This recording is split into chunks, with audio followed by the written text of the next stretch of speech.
ডিব্ৰুগড়ত ড্ৰাগছৰ ৰমৰমীয়া বেহা আৰত আৰক্ষীৰ শীৰ্ষ বিষয়া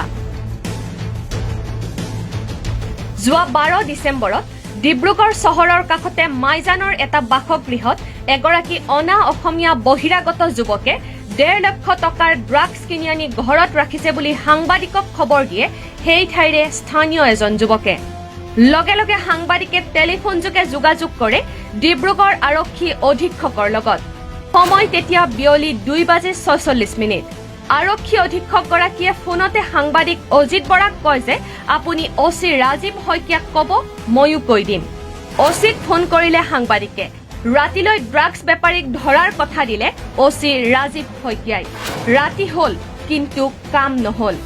সাংবাদিক অজিত বৰাই পুনৰ ফোন কৰিলে বৰবাৰী আউটপোষ্টৰ পৰিদৰ্শক মনোৰঞ্জন বৰকটকী এয়া অজিত বৰাৰ হতে হোৱা পৰিদৰ্শক মনোৰঞ্জন বৰকটকীৰ টেলিফোনিক বাৰ্তালাপ শুনক আপুনিও ও স্যাৰ নমস্কাৰ।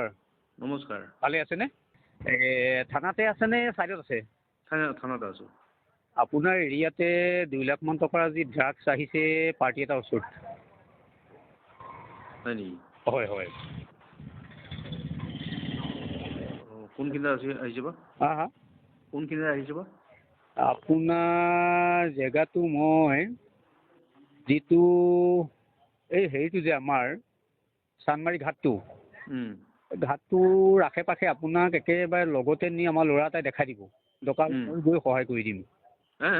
লগতে ময়ো গৈ পেলাই সহায় কৰি দিম বাৰু ল'ৰা এটা গৈ আপোনাক একেবাৰে জেগাটোকে দেখাই দিব হয় নেকি ঘৰটোকে দেখাই দিব একেবাৰে তেতিয়াহ'লে এটা কাম কৰিবচোন হয় ওচি ছাৰৰ লগত গোটেইখিনি হেৰি কৰিব কাৰণ ড্ৰাগছৰ কেছবিলাক জেনেৰেলি গেজেটেড অফিচাৰ এজন লাগে হয়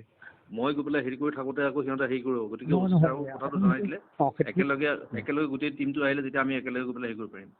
অঁ হয় নেকি অঁ তাৰমানে আপুনি অকলে দিগদাৰ হ'ব মই অকলে নোৱাৰিম সেইবিলাক কিবা ড্ৰাগছৰ কেছ ইমান সহজ কেছ নহয় এইবিলাক গেজেট অফিচাৰৰ হেৰি কৰিব লাগে গেজেট অফিচাৰে এনকুৱাৰী কৰে সাধাৰণতে দেখোন আউটপোষ্টৰ বহুত আই চিয়ে ধৰি আছে কালি এইটোৰ পৰা আহি কালি পৰহিতো ডিব্ৰুগড়তো বমাৰ আউটপোষ্টেও ধৰিছে কালি পৰহি মাইনাই ধৰিছে লেপেট কটাত তেওঁতো অকলে ধৰিছে দেখোন কোনে লেপেট কটা আউটপোষ্ট কেনেকৈ ধৰিছে সেইটো তেওঁহে জানিব মইতো নাজানিম মই যিখিনি জানো হয় সেইমতে হৈছে গেজেটেড অফিচাৰে হেৰি কৰিব লাগে গেজেটেড অফিচাৰ এনকুৱাৰী কৰিব লাগে যদি গেজেটেড অফিচাৰে যদি হেৰি কৰে অথৰাইজ কৰে হয় যদি কোনোবাকে জানে বুলি যদি ভাবে তেতিয়াহ'লে তেওঁ হেৰি কৰিব পাৰিব আচ্ছা কিন্তু বাকী কামখিনি গোটেইখিনি ইন প্ৰেজেঞ্চ অফ গেজেট মানে হেৰি কৰিব লাগিব গেজেট অফিচাৰ হ'ব লাগে অঁ সেইটো হৈছে প্ৰচিডিঅ'ৰটো তাৰ ভিতৰতে এতিয়া মাইনা দাসে কৰিব পাৰে কাৰণ তাই নতুন ছোৱালী গতিকে ইমান হেৰি হোৱা নাই হয় হয় অঁ সেইটো মানে আপুনি অকলে দিগদাৰ হয় মই অকলে অলপ হেৰি হয় পাৰ্টিটো বাহিৰৰ পৰা আহিছিলে বোলে মানুহ দুটা তাতে আছে বুলি মানে খবৰটো দিলে সেইটো কাৰণে ভাবিছিলে যদি মানুহকেইটাই মালটো একেলগে পালেহেঁতেন খুব ভাল আছিলে কথাটো তেতিয়া টি এছ আইক কথাটো কৈ দিলে হ'ল টি এছ আইক কৰিলে টি এছ আই অচি ছাৰ চব আহি যাব আচ্ছা আচ্ছা আচ্ছা ঠিক আছে ছাৰ ঠিক আছে আৰু এইটো এনেই ডি এছ পি ছাৰে হেৰি কৰি আছে প্ৰফেচনেল ডি এছ পি এজন আছে বৰুৱা ছাৰ আছে হয় হয় তেখেতে এইবিলাক হেৰি কৰিব আচ্ছা আচ্ছা ঠিক ঠিক ঠিক thank you thank you thank U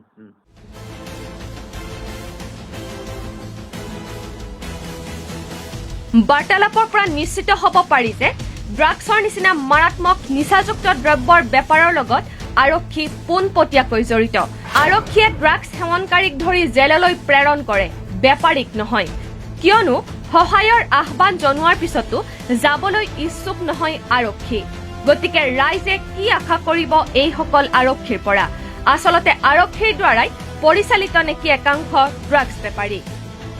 ডিব্ৰুগড়ৰ পৰা অজিত বৰাৰ ৰিপৰ্ট এনি ভাৰত।